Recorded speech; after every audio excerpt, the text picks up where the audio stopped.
In New Delhi, India, air pollution levels rise several times higher than the safe limit.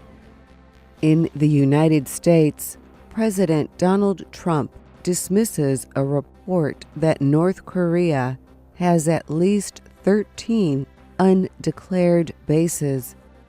France's Prime Minister and the Mayor of Paris attend a ceremony to remember the 90 people killed in a November 2015 terrorist attack.